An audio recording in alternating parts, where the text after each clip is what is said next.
Hello hello, ఏం చేస్తున్నారు మీరు? మెయిన్ రోడ్లో ముగ్గురు నిలబడుకొని, ఒకరు జెండా పట్టుకున్నారు, ఒకరు ఆకులు పట్టుకున్నారు, ఒకరు ఇట్లా ఇట్లా లిఫ్ట్ అడుగుతున్నారు. ఏమిటది కథ? వాళ్ళు ఇక్కడ ఈ దేవుని గుడి దగ్గర భోజనాలు పెట్టినారు కదా, ఎవరూ రాలేదే, ఎవరూ తినలేదే, నేను ఆలోచించుకుంటూ బాధపడతా ఉంటేను పిల్లలకు వచ్చింది ఒక ఐడియా. అన్నా మేమున్నాం, స్వామి మేమున్నాం, ఎక్కడ ఉండే వాళ్ళను పిలిచకొచ్చి భోజనాలు పెట్టించి ఆ భోజనము శుభ్రంగా అయిపోయేదాకా మేము కష్టపడతాము అన్నారు. కాబట్టి మధ్యలో నిలబడుకుంటే ఎట్లా? వాళ్ళు మధ్యలో నిలబడుకున్నారని చూసే వాళ్ళకు భయంగా ఉంది. రోడ్డు మధ్యలో ఉన్నారే వీళ్ళు, ఏమన్నా జరుగుతుందేమో, వీడియో తీసే వాళ్ళన్నా చెప్పచ్చు కదా. ఒకవేళ వీడియో తీసే వాళ్ళకి ఈ దృశ్యం కనపడలేదా అని మీరు ఆలోచించచ్చు చూసేవాళ్ళు. అవును. కానీ ఇక్కడ జరుగుతున్న విషయము తెలియని మీకు ఒక రహస్యం ఉంది, వింటారా? ఆ రహస్యం ఏమనగా, ఇక్కడ వీడియో తీస్తున్న వ్యక్తి వెనకలు ఇంకో వ్యక్తి ఉన్నాడు. లారీ వాళ్ళు కూడా వచ్చినట్లున్నారే. ఆ లారీని ఆపుతున్నారు. ఎందుకంటే ప్రతి ఒక్కరు ఈ గుడి రోజు జరుగుతున్న ఈ ఫంక్షన్ కు, ఈ పండగకు అన్నం తినాలి, తర్వాత ఈ రోడ్డు దాటాలి అనే ఒక నియమాన్ని పాటించినట్లుగా పిల్లలు వాళ్ళ సంతోషం కోసం వాళ్ళు ఆ రకంగా చేస్తున్నారు. ఇది పెద్ద జెండా శామీనా అంతా అక్కడ స్వామికి ఎదురుగేసినారా? ఎందుకంటే ఆ జెండా అనేది మొత్తం అందరికీ తెలుసల్లా, ఇక్కడ ఒక గొప్ప విశేషం ఏదో జరుగుతున్నది, చూడాలి, మనం కూడా వీటి గురించి తెలుసుకోవాలనే ఆలోచనతో ఆ రకంగా పెద్ద జెండాలు పెట్టి గ్లాసులు ఎత్తుకోబోతున్నాడే నీళ్లు తాగడానికి సంతోషంగా.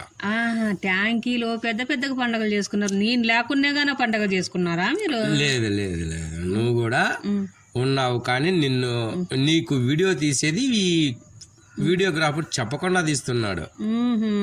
వ్యాను, అల్వేన్లు, ఆటోలు, బండ్లు, వీళ్ళిద్దరు మా వాళ్ళు కూడా వచ్చినారు. ఇప్పుడు చూడు, ఈ పిల్లోళ్ళకు కంట్రోల్ చేసే వ్యక్తి వేరే వ్యక్తి ఉన్నాడు. ఇద్దరు ఉన్నారు. ముఖ్యంగా ఆ ముందర వాహనాలు వచ్చే ముందరగానే ఆడ ఆపుతూ అక్కడి నుంచి ముందరకు పంపిస్తా ఉన్నారు. తర్వాత పిల్లలకి ఏ ఇబ్బంది కలగకుండా, వాహనాలతో అపాయం కలుకోకుండా ఇక్కడ ఈ పిల్లలకి ఇంకో వ్యక్తి గట్టిగా అరుస్తూ చెప్తున్నాడు. వీడియో అనేది శాశ్వతంగా గుర్తుండడానికి చాలా కష్టపడి తీసినట్లుండారే. అదో ఆమె నువ్వు అన్నమాట, ఇక్కడ నేను, అక్కడ స్వామి. కానీ మనము మాట్లాడుతున్న దృశ్యాన్ని కూడా వీడియో తీసినారు. మంచిది, బాగానే తీసినారు. బండ్లు, సాములు, ఇద్దరు ఆంజనేయ సాములు, ఇల్లు కూడా వేసుకున్నారు. భోంచేస్తుండ్రు సాములు భోంచేసేదానికంటే ముందుగా భక్తులకు పెట్టాలనే ఆలోచనతో ఈ స్వామి అదో ఈ పిల్లోడు వాడు గలాస్కి ఎత్తుకొని తాగుతున్నాడు ఒకటేసరి కీరంతా. వాడు తాగేదే, పుట్టిండేదే కీరు కోసం పుట్టినట్లున్నాడు వాడు. మా గూఢాచారి గాడు వాడు.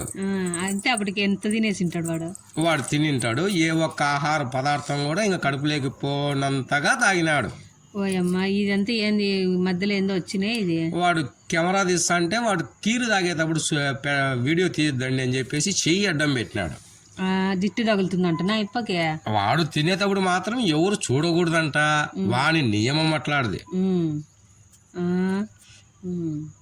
ఇక్కడ దృశ్యం చెప్తాను మీకు, చాలా విచిత్రమైన దృశ్యం.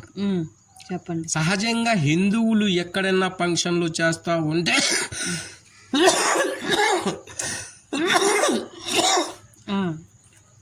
ముస్లిమ్స్ ఆ హిందువులు పండగలకు రారు. కానీ అక్కడ తింటున్న వ్యక్తి ముసల్మాన్, ఒక పెద్ద ఆయన కూడా ఈ ఫంక్షన్లోకి వచ్చి ఈ దేవుని ప్రసాదాన్ని మేము కూడా స్వీకరిస్తాము అని చెప్పేసి అక్కడ ఈ దేవుని ప్రసాదాన్ని ఆయన స్వీకరించగలుగుతున్నాడు. అంటే మతానికి కులము లేదు, ఏమీ లేదు అన్నట్ల దేవుడు అందరూ రామ్ రామ్. ఈమె కూడా ముస్లిం. ఆమె ఎంత గొప్ప మనసు ఉండాల వాళ్ళకి. ఈ బీబీ అక్క కూడా ఏం చెప్తా ఉందంటే, నాయన దేవుళ్ళంతా ఒకటే, మా దేవుడు మీ దేవుడు అని మనుషులు పెట్టుకున్నాం అంతేగాని సర్వము ఒకటే, దేవుళ్ళు దేవతలు అందరూ ప్రజలకు మానవులకు ఒక్కరే అని సమాధానం చెప్పింది అమ్మ. సంతోషం బాగా చెప్పింది ఆ అమ్మకు, చాలా సంతోషం. బాబా బాబా నాకైతే బాగా నచ్చింది. ఈ స్వామి వచ్చి ఈ ముస్లిం స్వాములకు భోజనం పెడుతున్నాడు. ఆంజనేయ స్వామి వచ్చి చూసినారా ఈ దృశ్యం ఎంత గొప్పదో. అవును, చాలా గొప్పదే. సహజంగా ఈయన మీ దేవుడు ఆయన మా దేవుడు అనే కొట్లాడే వాళ్ళని చూసింటాం కొంతమందిని, అందరూ లేరు.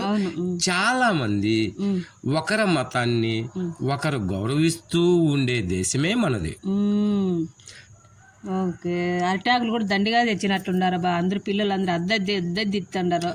కొంతమంది ఏమంటున్నారంటే మాకు అరిటాకుల్లోనే భోజనం కావాలి, అద్దు అక్కడ లారీ నిలబడింది, ఆ లారీ నుంచి 5 మంది దిగినారు. ఈ వంట ఆయన పొద్దుటి నుంచి తిండేదంట, ఇప్పుడు తింటాన్నాడు. Very good. వాళ్ళు లారీలో వచ్చి తింటా ఉండేవాళ్ళు. ఆటోలో వస్తాండట్లున్నారు ఎవరో. ఆ ఆటో ఆల్రెడీ నిలబెట్టేసినారు. ఆ ఆటోలో ఉన్న వ్యక్తులు వచ్చి భోంచేస్తున్నారు. ఈ అబ్బాయి మాత్రం చాలా మంచివాడు.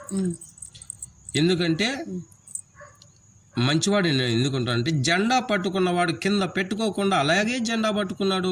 పాపం చేయి నొప్పిస్తుందో లేదో కూడా ఆయనకు తెలుస్తుందో లేదో తెలియదు. అందుకే నేను గొప్పవాడు అంటున్నాను ఈ అబ్బాయిని. నువ్వు పొగిడినావంటే వాడు గొప్పడే అయింటాడు. అట్లయితే ఎవరైనా జెండా పట్టుకోమంటే నిమిషమో గంటో పట్టుకుంటారు, కానీ ఈ అబ్బాయి ఈ రోజంతా పట్టుకున్నాడు. ఆ పిల్లలు ఇంత పని చేస్తున్నారు నేను అనుకుని కూడా అనుకోలేదే. మనం తెలీదు, మన పనుల్లో మనం ఉన్నాం, కానీ ఇక్కడ వీడియోలు తీసేవాళ్ళు, కెమెరాలు తీసేవాళ్ళు కొన్ని దృశ్యాలు మనకు తెలియకుండా తీసినారు. నేను అంతే నా పని మీద నేను ఎవరో బాగా గుర్తుగా వీడియో తీసి బాగా పెట్టినారు అక్కడంతా. ఇది చాలా చెప్పుకోదగ్గ విషయమే కదా. అవును, వాడు చూడు ఇతరాకులు కట్టెత్తుకొని పరిగెత్తుకుంటే వెళ్ళిపోతున్నాడు వాడు. అబ్బబ్బబ్బబ్బబ్బబ్బ, వాడు ఆంజనేయ స్వామి కంటే పెద్ద బలమైన వ్యక్తిలాగా ఉన్నాడు. దేవుడు కొండని ఎతకపోయినాడు, ఈయనేమో ఇస్త్రాకులు కట్టను కొండలాగా ఎతకపోతున్నాడు. అంటే మనం తెచ్చినవన్నీ అయిపోయినాయా? అవి 500 కట్టలు తెచ్చిండేది మనమా. అవి పూరా అయిపోయిన తర్వాత మళ్ళా అప్పటికప్పుడు 2 కిలోమీటర్ల దూరంలో ఉన్న అంగడికి వెళ్ళి అక్కడి నుంచి మోసుకొని వస్తున్నారు. 500 ఆకులు అయిపోయినాయా? కావచ్చుగాక. చిన్న పిల్లలకు కూడా ఒక ఆకు ఇవ్వాల్సిన పని వస్తుంది, వాళ్ళు తినరు. తినేది 2 మెతుకులు, మనం ఇవ్వాల్సింది పెద్ద ఆకు. ఆ రకంగా కొన్ని వేస్ట్ కూడా అవుతూ ఉంటాయి. పర్వాలేదు, అయిపోయినాయి. అట్లయితే ఎంత ఖర్చు అయితేనే ఏముందిలే, పెట్టాలనుకున్నాం పెట్టినాం, అయిపోయింది. అక్కడ వరుసగా ఉన్నాయి చూడు, ఇప్పుడు ఎన్ని వాహనాలు ఉన్నాయి, ఎన్ని ఆటోలు ఉన్నాయి కదా. ఇంతకు ముందు ఒక నిమిషం చూసినాం, వద్దు ఆటోలు అన్ని వరుసగా, లారీలు, ఆటోలు, స్కూటర్లు. ఎంత ఆశ్చర్యకరం కదా. ఇంకా అది కొంచెం ఈ పక్కన ఇంకా దండిగా ఉన్నాయి. ఎక్కడైనా ఫంక్షన్ జరిగితే ఏమైతుందంటే మన సొంత ఇళ్ళల్లో జరిగే ఫంక్షన్కి అయ్యో వారు రాలేదే, అయ్యో వీరు రాలేదే, మా మామను బంగపో, మా అక్కను రమ్మను అంటారు, మా చెల్లెలు రమ్మను అని బంగపోతారు. కానీ ఇట్లా గుళ్ళ దగ్గర చేసే దేవునికి సంబంధించిన ఫంక్షన్లకు మాత్రము చూడండి పెద్దగా పిలిచాల్సిన పని లేదు కదా. ఈ పక్కన బాగా కూర్చొని బాగా తింటాండారు బా, నిలబడి తింటున్నారు, అక్కడే తింటున్నారు. ఆయన తమిళనాడు అంట. ఈ డ్రెస్ వేసుకోండి ఆయన, యా ఊరంటే తమిళనాడు అన్నాడు. మరి ఎక్కడెక్కడో పోయే వాళ్ళంతా కూడా ఈ రోడ్లో ఆగి ఇక్కడ భోంచేస్తూ ఉంటే చూసే వాళ్ళకు చాలా సంతోషంగా ఉంటుంది కదా. గుడికే మీరు అక్కడ దగ్గరలో ఉన్న అక్కమ్మ గారు గుడికి పోతా అంటే వీడియో తీసినారంట. ఈయన మా చిన్నాన్నగారు అంటే మా నాయన తమ్ముడు. మేము ఎక్కడ పోతే అక్కడే కెమెరా తీసినట్లున్నారు పిల్లలు. ఈ పెద్ద ఆయన చాలా గొప్పవాడు. ఎందుకంటే నేను భక్తి భావంతో ప్రతిరోజు గుడికి వస్తున్నాడు. అన్నం తినమంటే తర్వాత తింటాను, ఫస్ట్ భక్తులంతా తినేయి అంటున్నాడంట. ఆ ముసలాయపకు మగానికి చూపించకుండా నీకు మాత్రం చూపించినారు వీళ్ళు. ఈ ఫోటోగ్రాఫర్కు సామి ఒకటి సార్లు అన్నేటట్లుగా ఉండారు. నేను ఎక్కడ పోతే నాకు తీస్తా వచ్చినారు. బాగా నీ కూడా సార్ బాగానే చేసినారు. ఇదంతా మా 8 సంవత్సరాల గూఢాచారి విషయంలో జరుగుతా ఉంది. అందుకే ఈడు బాగా కలబెట్టి కలిసి గెలిచి తిప్పి దాన్ని ఇట్లా తిప్పి అట్లా తిప్పి అన్ని తిక్క తీసినాడు వాడు. మొఖాలు కనపడుకోకుండా. అక్కడ చూసినారా ఎన్ని ఆటోలు వరుసగా నిలబడిపోయినాయి. అవును, ఇంతమంది వస్తారు, ఇంతమంది తింటారు అని నేను ఊహించనే లేదు. మరి నీకు ఈ విషయం చూస్తే ఏమనిపిస్తుంది? నాకు ఆశ్చర్యకరము ఆనందకరము అనిపిస్తుంది. ఆశ్చర్యంలో ఆనందం కూడా కనపడుతుంది కదా. కొన్ని దృశ్యాలను చూసి ఆశ్చర్యం అవుతుంది, అంతలో బాధలు సమస్యలు గుర్తుకొస్తాయి. కానీ అది ఏమి గుర్తురాలా నాకు, సంతోషం మాత్రమే గుర్తు వచ్చింది అంతే. అబ్బా ఎంత బాగుంది. మీ మాటలు కూడా బాగా రుచిదనంగానే ఉన్నాయే. అంటే అందులో సత్యం ఉంది కాబట్టి. మనము ఎంతో మందికి భోజనం పెడతామంటే మనం దినం పెట్టకపోవచ్చు. ఆ రోజు పెట్టినప్పుడు కొంతమంది భోజనానికి రండి అంటే సంశయం పడతారనమాట. ఆడంతా ఒకరిని పిలిచే పనిలో భగవంతుని. ఎన్ని ఆటోలు, ఎన్ని స్కూటర్లు కదా. అక్కడ కూడా ఇంకా వస్తుండవరు వచ్చేవాళ్ళు. ఆ వ్యాన్ కూడా నిలబెట్టేసినారు. అరే ఇన్ని ఆటోలు, ఇన్ని వాహనాలు, ఆ వైపును కూడా పిల్లలు నిలబెట్టుతున్నట్లున్నారు కదా. జాగ్రత్తలు చెప్పినట్లుండారు వాళ్ళు, ఒక సైడే నిలబడుకున్నారు వాళ్ళు. వెనకల వీళ్ళకు సూచనలు ఇచ్చే పెద్ద మనుషులు 4, 2, 3, 4 ఉన్నట్లున్నారు. అందుకే వీళ్ళ సూచనల మేరకు మాత్రమే ఆపుతున్నారు. ఆల్రెడీ అంతకుముందు ఒక 2 ఫర్లాంగుల దూరంలో వీళ్ళను అబ్జర్వ్ చేస్తూ ఆపుతా వస్తాండ్రు పెద్దోళ్ళు. అక్కడి నుంచి దాటుకొని వచ్చిన వాహనాలను, నిదానంగా వచ్చే వాహనాలను పిల్లలు ఆపుతున్నారు. అంటే ఎవరికి కూడా ఇక్కడ ప్రమాదం జరగకూడదని వీళ్ళపైన పిల్లలపైన దృష్టి పెట్టి ఎక్కువ చర్య తీసుకుంటున్నారు. పండ్లు, అరటి పండ్లు కూడా తెచ్చినట్టుంది. ఈ అరటి పండ్లు ఒక్కొక్కరికి తక్కువ వస్తాయేమో అన్నం తినే వాళ్ళకని ఫస్ట్ వేస్ట్ కాకుండా, వృధా కాకుండా అన్నం పెట్టిన వెంటనే అరటి పండ్లు ఇచ్చేసేయండి అని చెప్పేసి నేను తీసుకొని వచ్చినాను. ఎవరైనా అన్నం తిన్న తర్వాత అరటి పండు ఇస్తారు కదా. ఇక్కడ మన బంధువులు ఎవరో తెలియదు మనకు, ఎవరో మనకు తెలియదు. ఏ ఒక్కరికి అరటి పండు తక్కువ వచ్చినా నా మనసు బాధపడుతుంది కదా.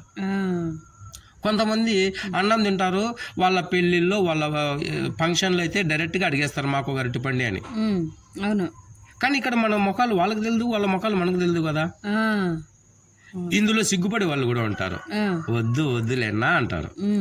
అరే అన్నం పెట్టిన తర్వాత అరటిపండు ఇస్తున్నాము, దానిని అడిగి తీసుకొని పోవాలనే ఆలోచన కూడా లేకుండా కొంతమంది అన్నం తిని అట్లే వెళ్ళారు. అందుకని ముందే మీరు ప్లేట్లోనే అరటి పండ్లు పెట్టేస్తాండారు. అట్లయితే ఆ దృశ్యం చూసిన తర్వాతనే ఇంకా నుంచి ఇట్లా చేయకూడదు. అన్నం తిన్న వెంటనే ఇచ్చేదానికంటే అన్నం తినేటప్పుడే ఇచ్చేది బాగుంటుందని నా ఆలోచన ఇది. అందుకే అందరికి అరటి పండ్లు పోయినట్లుంటాయి.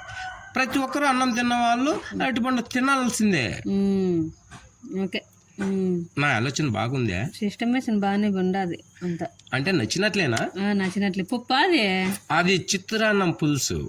ఓ పక్కన వంటలు చేస్తున్నారు, ఓ పక్కన తింటాండారు, ఓ పక్కన మళ్ళా మొదలు పెట్టినారు. అయితే అట్లా చేయకుండా పోతే వచ్చే జనానికి అక్కడ చూడండి ట్రైన్ కూడా వస్తుంది. అదే తిరుపతి నుంచి గుంటకల్కి వెళ్ళే ట్రైన్. ట్రైన్ ఈ ట్రైన్ చూసి చాలా మంది ఇక్కడ భోంచేసే వాళ్ళు చాలా సంతోషంగా తింటున్నారు. ఇక్కడ ఇంకా చెట్లు లేవు, పందిరి పెట్టడానికి కట్లు లేవు. ఏదో తాత్కాలికంగా శామీనా పెట్టుకొని మనం కార్యం మనం చేసినాం అన్నమాట. అవును కదా. ఇక్కడ ఏ వసతులు లేకున్నా కానీ మనకు ఎప్పుడైతే దేవుడు కలలేకొచ్చి మనకు ఈ రకంగా చెయ్యండి మాకు అని చెప్పినాడో, ఆ కళ నీకు నేను చెప్పినాను, ఆ మరుసటి రోజే నువ్వు తీసుకునే నిర్ణయమే కదా ఇది. ఆయన ట్రైన్ అరటిపండ్లు ఇచ్చినాడు కదా, ఏమి ట్రే అట్లే ఉంటారు చెప్పి అయిపో గంట పోయేది. కావాలని పట్టినాడు. ఫోన్ మీద ఫోను, సరే అడ్జస్ట్మెంట్ అయిదాంలే, మనకేం కాదులే, ఇచ్చేద్దాం వాళ్ళకి. ఆ సామి చూడు, అతి ముఖ్యమైన భక్తులను రాత్రికి భజనకు పిలిచినాం కదా, వాళ్ళ కోసం అరటి పండ్లు ముందు జాగ్రత్తగా పెట్టినాడంట. అబ్బా నవ్వుతా చెప్తాడు, భజనలకు సిద్ధం చేసినాను అని. సాయంత్రం భజనలకు వస్తారని చెప్పినారులే. వాళ్ళ కోసమే. లైక్ చేయండి.